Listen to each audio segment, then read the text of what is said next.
I remember the moment my stomach dropped. It was a Thursday evening, and my husband Mark was standing in the kitchen chopping vegetables like it was any other normal night. The smell of garlic and onions filled the house, and the radio was quietly playing in the background. Hey, he said casually, not even looking up from the cutting board. We're having a guest for dinner tonight. That sentence alone didn't seem strange. Mark liked hosting people. He was the kind of guy who always insisted on cooking when friends came over. The type who would open a bottle of wine and spend the whole evening making sure everyone else was comfortable.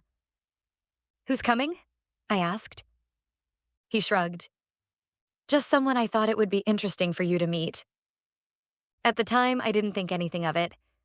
If anything, I was distracted. Because for the past 6 months, I had been living a double life. And the man I was seeing behind Mark's back had texted me earlier that day. Ryan, my affair partner. Ryan worked in another department at my company. We'd met during a joint project, and it started the way these things usually do. Harmless conversations that slowly turned into something much more dangerous. At first, it was just flirting. Then long lunches, then drinks after work. And eventually, hotel rooms. The whole thing felt thrilling and terrifying at the same time. I knew it was wrong, obviously. But after 8 years of marriage, life with Mark had started to feel predictable. Comfortable. Too comfortable. Ryan was different. Charismatic, confident. The kind of man who made you feel like you were the only person in the room when he spoke to you. Every time I told myself I should end it, he would say something that pulled me right back in. I've never connected with someone like this before. I think about you all the time. You deserve more excitement than what you've settled for. I believed him. Or maybe I just wanted to believe him. Mark never suspected anything. At least, that's what I thought. He was calm, steady, almost boring sometimes. He trusted me completely. That trust made it easier to keep lying. Working late, meeting friends, work events. Every lie came out smoother than the last. So when Mark said we had a guest coming for dinner, I didn't connect it to anything. I just nodded. Should I get ready or something? He smiled. You look fine. About an hour later, the doorbell rang. Mark was still finishing something on the stove. Can you get that? He called. I walked to the front door without thinking.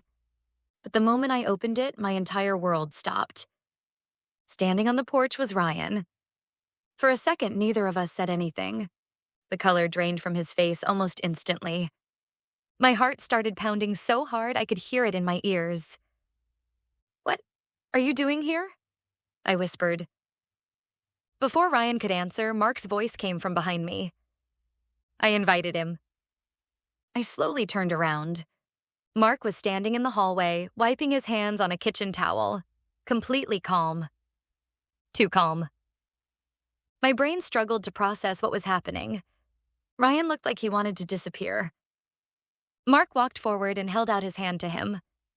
Ryan, right? Thanks for coming. Ryan hesitated before shaking his hand. Yeah? Thanks for inviting me.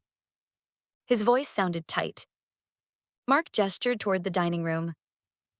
Come in. Dinner's almost ready.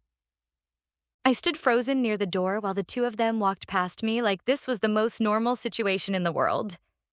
The dining table was already set. Candles, plates, wine glasses. Mark had clearly been planning this. My hands were shaking when I sat down. Ryan sat across from me. Mark sat at the head of the table. For a few minutes, the conversation was painfully normal. Mark asked Ryan about work. Ryan answered carefully, like every word had to be measured. I barely spoke. My mind kept racing. How did he know? When did he find out? Was this some kind of test? Then Mark poured wine into everyone's glasses, and finally said the words that made everything collapse. So, he said calmly, looking directly at Ryan. How long have you two been sleeping together? The silence that followed felt suffocating. Ryan's face went pale. I felt like the air had been sucked out of the room. Mark, I started, but he raised his hand. Let him answer.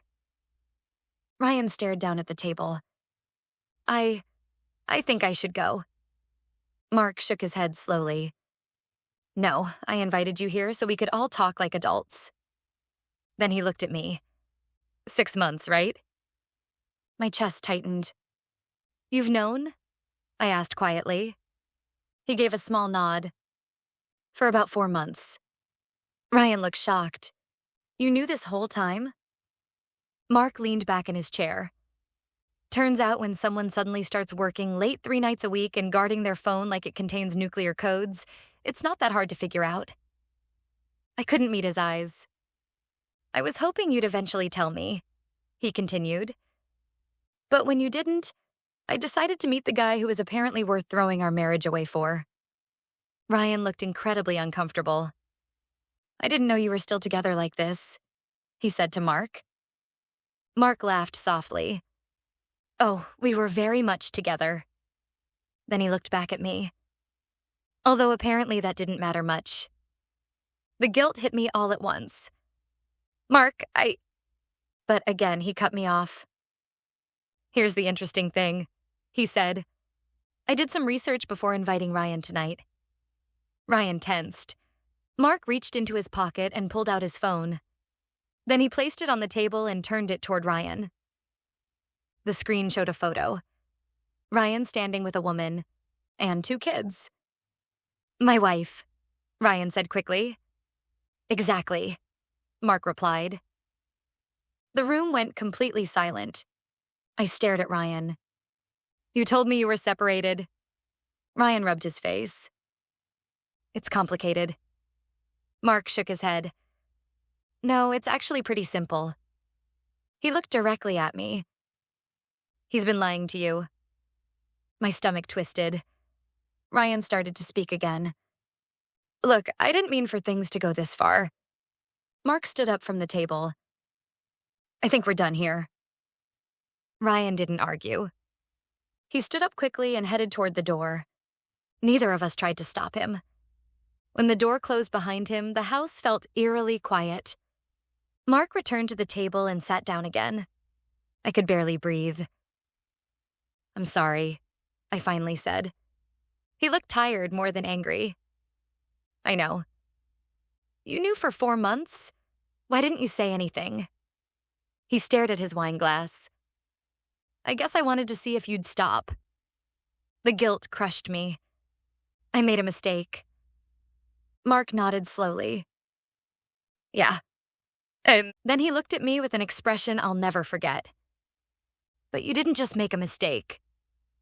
You made a choice. I started crying then. I'll end it, I promise. But Mark just shook his head. You don't need to. What do you mean? He stood up. Because I already ended this marriage. Those words hit harder than anything else that night. He walked toward the hallway. I've already spoken to a lawyer. My heart sank. You're divorcing me? He stopped near the stairs. I think the moment you chose him, you already did that. And with that, he went upstairs, leaving me sitting alone at the dinner table. The food had gone cold. The candles were still burning.